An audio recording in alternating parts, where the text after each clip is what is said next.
ಪುಂಡ ಪೋಖರಿಗಳ ಅಡ್ಡೆಯಾದ ಅರ್ಧಂಬರ್ಧ ಕಟ್ಟಿದ ಕಟ್ಟಡ. ಯಲಹಂಕದ ಅಟ್ಟೂರು 6ನೇ ಹಾಗೂ 7ನೇ ಕ್ರಾಸ್ನ ಜನರಿಗೆ ಭಯವೋ ಭಯ. ಎಲ್ಲೆಂದರಲ್ಲಿ ಬಿದ್ದಿರೋ ಬಿಯರ್ ಬಾಟಲ್, ಸಿಗರೇಟ್ ಹಾಗೂ ರಕ್ತದ ಕಲೆಗಳು. ಮನೆಯಿಂದ ಹೊರಗೆ ಬರಲು ಆಗ್ತಿಲ್ಲ, ನಮ್ಮ ಸಮಸ್ಯೆ ಬಗೆಹರಿಸಿ ಅಂತ ಮಹಿಳೆಯರ ಗೋಳು.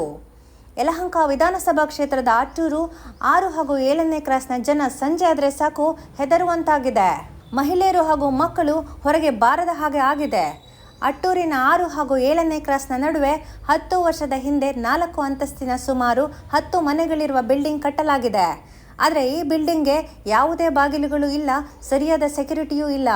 ಹೀಗಾಗಿ ಸಂಜೆ ಆದರೆ ಸಾಕು ಈ ಖಾಲಿ ಬಿಲ್ಡಿಂಗ್ಗೆ ಗುಂಪು ಗುಂಪಾಗಿ ಯುವಕರ ಗುಂಪು ಬರ್ತಿದ್ದು ಇದನ್ನೇ ಬಾರ್ ಥರ ಮಾಡಿಕೊಂಡಿದ್ದಾರೆ. ಜೊತೆಗೆ ಗಾಂಜಾ, ಸಿಗರೇಟ್ ಸಹ ಸೇದುತ್ತಾರೆ ಅಂತ ಸ್ಥಳೀಯರು ದೂರುತ್ತಾರೆ. ಒಂದು 8 to 10 ಇಯರ್ಸಿಂದ ಈ ಬಿಲ್ಡಿಂಗ್ ಹಿಂಗೆ ಇದೆ. ಸೊ ಏನಾಗ್ತಿದೆ ಅಂದರೆ ಪ್ರತಿದಿನವೂ ಸಂಜೆ 5:30-6 ಗಂಟೆ ಮೇಲೆ ಗಂಡ್ಮಕ್ಳು ಬರ್ತಾರೆ. ಅದು ಗುಂಪಲ್ಲಿ ಬರ್ತಾರೆ, 10 ಜನ 12 ಜನ ಹಂಗೆ ಬರ್ತಾರೆ. ರೀಸೆಂಟಾಗಿ ಏನಾಯಿತು ಅಂದರೆ ಒಂದು ಲೇಡಿನ ಕರ್ಕೊಂಡ್ಬಂದ್ಬಿಟ್ಟಿದ್ದಾರೆ ಮನೆ ಒಳಗಡೆ ಎಲ್ಲ. ನಾವಿಲ್ಲಿ ಸುತ್ತಮುತ್ತ ಎಲ್ಲ ಫ್ಯಾಮಿಲಿ ಮೆಂಬರ್ಸ್ ಇದ್ದೀವಿ. ಮಕ್ಕಳಿರ್ತಾರೆ, ಮಕ್ಕಳು ಆಟ ಆಡ್ತಾ ಇರ್ತಾರೆ. ಇನ್ ಕೇಸ್ ಅವ್ರಿಗೇನಾದ್ರು ನಾವು ವಾಪಸ್ ಮಾತಾಡಿದ್ರೆ ಅವ್ರು ನಮಗೆ ತೊಂದರೆ ಕೊಡ್ತಾರೆ ಅಂತ ಯಾರು ಏನೂ ಮಾತಾಡ್ತಾ ಇಲ್ಲ. ಆ್ಯಕ್ಚುಲಿ ಆಂಟಿ ಮನೆಯವರು ಒಂದ್ಸರಿ ಹೇಳಿದ್ದಾರೆ, ಹಿಂಗೆ ಬರಬಾರ್ದು, ಇಲ್ಲೆಲ್ಲ ಫ್ಯಾಮಿಲಿ ಇದೆ ಅಂತ. ಹಂಗೆ ಹೇಳಿದ್ದಕ್ಕೆ ಬಾಟಲೆಲ್ಲ ಮನೆಗಳಿಗೆ ಹೊಡೆದ್ಬಿಟ್ಟು ಹೋಗೋದು, ಮತ್ತು ಕಲ್ಲು ಹೊಡಿಯೋದು, ಆ ಥರ ಎಲ್ಲ ಮಾಡ್ತಾರೆ. ನಾವೇನಂದರೆ ಹೆಣ್ಮಕ್ಳು ಮಾತಾಡಿದ್ರೆ ನಮ್ಮ ಮಕ್ಳಿಗೆ ಎಲ್ಲಿ ಪ್ರಾಬ್ಲಮ್ ಆಗುತ್ತೋ ಅಂತೇಳಿ ಯಾರೂ ಏನೂ ಮಾತಾಡ್ತಾ ಇಲ್ಲ. ಓನರ್ಗೆ ಆ್ಯಕ್ಚುಲಿ ನಾವು ಹೇಳೋಕ್ಕೆ ಟ್ರೈ ಮಾಡಿದ್ದೀವಿ, ಈ ಥರ ಆಗ್ತಾಯಿದೆ, ಇಲ್ಲೇನಾದರೂ ಫೆನ್ಸಿಂಗ್ ಹಾಕಿಸಿ ಇಲ್ಲ ರೆಡಿ ಮಾಡಿಸಿ ಅಂದ್ಬಿಟ್ಟು. ಮತ್ತು 2-3 ಸರಿ ಕಂಪ್ಲೇಂಟ್ ಸಹ ಆಗಿದೆ, ಪಕ್ಕದ ರೋಡಿಂದ ನಮ್ಮ ರೋಡಿಂದ ಎಲ್ಲ ಆಗಿದೆ. ಯಾರೂ ಏನೂ ರೆಸ್ಪಾನ್ಸ್ ಮಾಡ್ತಾಯಿಲ್ಲ, ಓನರ್ ಸಹ ರೆಸ್ಪಾನ್ಸ್ ಮಾಡ್ತಾಯಿಲ್ಲ. ಅದಕ್ಕೋಸ್ಕರ ನಮಗೆ ತುಂಬ ತೊಂದರೆ ಆಗ್ಬಿಟ್ಟಿದೆ ಇಲ್ಲಿ. ಎಸ್ಪೆಷಲಿ ಹೆಣ್ಮಕ್ಳು ಸಂಜೆ 7 ಗಂಟೆ ಮೇಲೆ ಎಲ್ಲರೂ ಬಾಕ್ಲು ಹಾಕ್ಕೊಂಡಿರ್ಬೇಕು, ಮನೆಯಿಂದ ಯಾರೂ ಹೊರಗಡೆ ಬರೋಂಗಿಲ್ಲ. ಎಲ್ಲ ಪೋಲಿ ಹುಡುಗರು ಬಂದಾಗ ನಾವು ಮಕ್ಕಳು, ಇವಾಗ ಚಿಕ್ಕ ಚಿಕ್ಕ ಮಕ್ಕಳು ಬೆಳೀತಾ ಇದ್ದಾರೆ, ಅವ್ರಿಗೋಸ್ಕರ ನಾವು ಪ್ರೊಟೆಕ್ಟ್ ಮಾಡ್ಕೋತಾ ಇದೀವಿ. ಮಕ್ಕಳನ್ನ ಆಡೋಕ್ಕೂ ಬಿಡಬಾರ್ದು, ಇವಾಗ ಹಂಗಾಗೋಗಿದೆ ಕತೆ. ಇದರ ಜೊತೆಗೆ ಇತ್ತೀಚೆಗೆ ಮಹಿಳೆಯೊಬ್ಬಳು ಸಹ ಈ ಕಟ್ಟಡದಲ್ಲಿ ಸಿಕ್ಕಿ ಬಿದ್ದಿದ್ದಾಳೆ. ಜೊತೆಗೆ ಕೆಳಭಾಗದಲ್ಲಿ ದೊಡ್ಡ ದೊಡ್ಡ ಸಂಪ್ಗಳಿದ್ದು ಚಿಕ್ಕ ಮಕ್ಕಳು ಯಾವಾಗ ಬೇಕಾದರೂ ಬೀಳಬಹುದು ಅನ್ನೋ ಆತಂಕ ಸ್ಥಳೀಯರಲ್ಲಿದೆ. ಇಲ್ಲಿ 2 ಸಂಪು ಓಪನ್ ಥರ ಇದೆ ಮೇಡಮ್. ಅದು ಮಕ್ಕಳೆಲ್ಲ ಆಟ ಆಡ್ತಾ ಇರ್ತಾರಲ್ಲ, ಅಕಸ್ಮಾತ್ ಏನಾದರೂ ಆದರೆ ಅದರ ಯಾರು ಜವಾಬ್ದಾರಿ ತಗೊಳ್ಳೋದು ಅಂತ. ಇಲ್ಲಿಗಲ್ ಆ್ಯಕ್ಟಿವಿಟೀಸ್ ಎಷ್ಟು ನಡೀತಿದ್ದಾವೆ? ಏನೇನು ನಡೀತು, ಸುಮಾರು ನಡೀತೆ. ಚಿಕ್ಕ ಮಕ್ಕಳೆಲ್ಲ ಬರ್ತಾರಲ್ಲ ಇಲ್ಲಿಗೆ, ಸ್ಮೋಕ್ ಮಾಡೋದು, ಸ್ವಲ್ಪ ಎಲ್ಲ ಡ್ರಿಂಕ್ಸ್ ಮಾಡೋದು. ಕಂಪ್ಲೇಂಟ್ ಏನಾದರೂ ಆಗಿತ್ತಾ? ಕಂಪ್ಲೇಂಟ್ಸ್ ಎಲ್ಲ ಆ ಸೈಡ್ ಆಗಿದೆ ಮೇಡಮ್. 2014ರಿಂದ ಈ ಬಿಲ್ಡಿಂಗ್ ಸ್ಟಾರ್ಟ್ ಆಗಿದೆ. ಇದುವರೆಗೂ ನೋಡಿ ಬಿಲ್ಡಿಂಗ್ ಇರೋ ಹೈಟು, ಆಮೇಲೆ ಇಲ್ಲಿರೋ ನೋಡಿದ್ರೆ ಇದು ಅಪಾರ್ಟ್ಮೆಂಟ್ ಅಪ್ರೂವಲ್ ಥರ ಬೇಕಾಗುತ್ತೆ. ಅದು BBMP ಅವರು ಇಲ್ಲೆಲ್ಲ ಓಡ್ತಾರೆ, ಪೊಲೀಸವರು ಮನೆ ಬಂದಿದ್ದಾರೆ, ಅವರು ರೆಕಾರ್ಡ್ ಮಾಡ್ಕೊಂಡಿದ್ದಾರೆ ವಿಡಿಯೋದಲ್ಲಿ ಇಲ್ಲೆಲ್ಲ ಮಾಡ್ತಿರೋದೇನು ಅಂತ.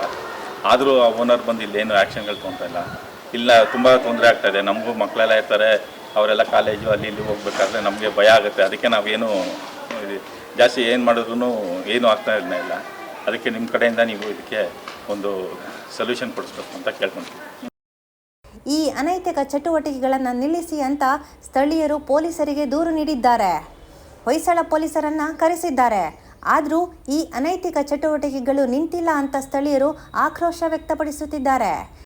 ಅಂದರೆ ಪೋಲಿ ಹುಡುಗರೆಲ್ಲ ಜಾಸ್ತಿ ಬರ್ತಾರೆ, ಸಂಜೆ ಹೊತ್ತು ಬೆಳಗ್ಗೆನೂ ಬರ್ತಾರೆ. ಮಕ್ಕಳೆಲ್ಲ ಆಟ ಆಡೋಕ್ಕಾಗಲ್ಲ, ಆಚೆ ಬರೋಕ್ಕಾಗಲ್ಲ. ಅಂದರೆ ನಾವೇನಾದರೂ ಹೇಳಿದ್ರೆ ಅವ್ರು ವಾಪಸ್ ಬೇರೆ ತಂದರೆ ತೊಂದರೆ ಕೊಡ್ತಾರೆ. ಸೊ ಅಂದರೆ ಮೇಯ್ನ್ ಓನರ್ಗೆ ನಾವು ಫಸ್ಟು ಓನರ್ ಹತ್ರನೇ ಮಾತಾಡಿ ಟ್ರೈ ಮಾಡಿದ್ವಿ. ಏನಾದರೂ ಸೆಕ್ಯೂರಿಟಿ ಇಡೀ ಇಲ್ಲ, ಏನಾದ್ರು ಬೌಂಡ್ರಿ ಥರ ಏನು ಕಾಂಪೌಂಡ್ ಥರ ಮಾಡಿದ್ರೆ ಅಟ್ಲೀಸ್ಟು ಆ ಥರ ಬರೋದು ಅವಾಯ್ಡ್ ಆಗುತ್ತೆ ಅಂತ. ಬಟ್ ಅವ್ರೇನು ರೆಸ್ಪಾಂಡ್ ಮಾಡ್ತಾ ಇಲ್ಲ. ಸೊ ಅವರು ಇಲ್ಲಿಲ್ಲ, ಹೊರಗಡೆ ಇದ್ದಾರೆ. ಬಟ್ ಇಲ್ಲಿ ಲೋಕಲ್ಗೆ ತುಂಬ ಪ್ರಾಬ್ಲಮ್ ಆಗ್ತಾ ಇದೆ ಅಂತ. ತುಂಬ ಇತ್ತೀಚೆಗೆ ತುಂಬ ಜಾಸ್ತಿ ಆಗಿದೆ. ಯಾವ್ಯಾವ ಕ್ರಾಸ್ ಇತ್ತು ಅಂತ ಸರ್? ಇದು ಎಷ್ಟನೇ ಕ್ರಾಸ್? ಇದು 6th ಮೇನು 5th ಮೇನ್. ಒಂದು ಸೈಡ್ ಫೇಸಿಂಗು 6th ಇದೆ, ಇನ್ನೊಂದು 7th ಮೇನ್ ಇದೆ. 2 ರೋಡ್ಗೆ ಪ್ರಾಬ್ಲಮ್ ಆಗ್ತಾ ಇದೆ. ಬಿಲ್ಡಿಂಗು ಸುಮಾರು 10 ವರ್ಷದಿಂದ ಕೆಲಸ ನಿಂತು ಇಲ್ಲೇನಾಗಿದೆ ಅಂದರೆ ಈ ಪೋಖ್ರಿ ಗುಂಡಾಗಳು ಅವರು ಇವರು ಸುಮಾರು ಬರ್ತಾಯಿದ್ದಾರೆ ಇಲ್ಲಿ. ಈ ಲೋಕಲೈಟ್ಸ್ ಯಾರು ಏನು ಅವ್ರನ್ನ ಕ್ವಶನ್ ಮಾಡೋಕ್ಕಾಗ್ತಾ ಇಲ್ಲ. ಯಾರು ಕ್ವಶನ್ ಮಾಡದೆ ಅವ್ರ ಮನೆಗಳಿಗೆ ಕಲ್ಲು ಹೊಡೆಯೋದು, ಬಾಟ್ಲ್ ಹೊಡೆಯೋದು, ಈ ಥರ ಎಲ್ಲ ಮಾಡ್ತಾಯಿದ್ದಾರೆ. ಮತ್ತು ಸ್ಕೂಲ್ ಹುಡುಗರು ಸಹ ಇಲ್ಲಿ ಬಂದು ಸಿಗರೇಟ್ ಸೇದೋದು ಇಂಥದ್ದನ್ನೆಲ್ಲ ನಾವು ಗಮನಿಸಿ ಕೆಲವು ವೀಡಿಯೋನು ಮಾಡ್ಕೊಂಡಿದ್ದೀವಿ. ಬಟ್ ಇದು ಎಲ್ಲೇ ಕಂಪ್ಲೇಂಟ್ ಕೊಟ್ಟರು ಏನು ಆ್ಯಕ್ಷನ್ ಅಂತೂ ಆಗ್ತಾಯಿಲ್ಲ. ನಾವು BBMP ಕೊಟ್ಟಿದ್ದೀವಿ, ಪೊಲೀಸ್ನವ್ರು ಗಮನಕ್ಕೆ ತಂದಿದ್ದೀವಿ, ಬರ್ತಾರೆ. ಆವತ್ತಿನ ದಿನ ಒಂದು ರೌಂಡ್ ಹಾಕ್ಕೊಂಡು ಹೋಗ್ತಾ ಇದ್ದಾರೆ, ಏನು ಆ್ಯಕ್ಷನ್ ತೊಗೋತಾ ಇಲ್ಲ. ಬಟ್ ಇಲ್ಲಿರೋರು ಮಾತ್ರ ಪದೇ ತೊಂದರೆ ಆಗ್ತಾನೇ ಇದೆ. ಇದಕ್ಕೆ ಏನಾದರೂ ಒಂದು ಕಡಿವಾಣ ಹಾಕಬೇಕು ಅಂತ ಗೌತಮ್ ಅನ್ನೋ ವ್ಯಕ್ತಿ ಇದ್ರ ಮಾಲೀಕ. ಆ ಮನುಷ್ಯನ ಸಂಪರ್ಕಕ್ಕೆ ಎಲ್ಲ ಪ್ರಯತ್ನ ಪಟ್ಟರು, ಸಿಗೋದಿಲ್ಲ, ಫೋನ್ ರಿಸೀವ್ ಮಾಡೋದಿಲ್ಲ, ಇಲ್ಲಿ ಬರೋದು ಇಲ್ಲ ಆ ಮನುಷ್ಯ. ಎಲ್ಲ ಕಡೆಯಿಂದನೂ ಎಂಟ್ರೆನ್ಸ್ ಹಿಂಗೆ ಇದೆ.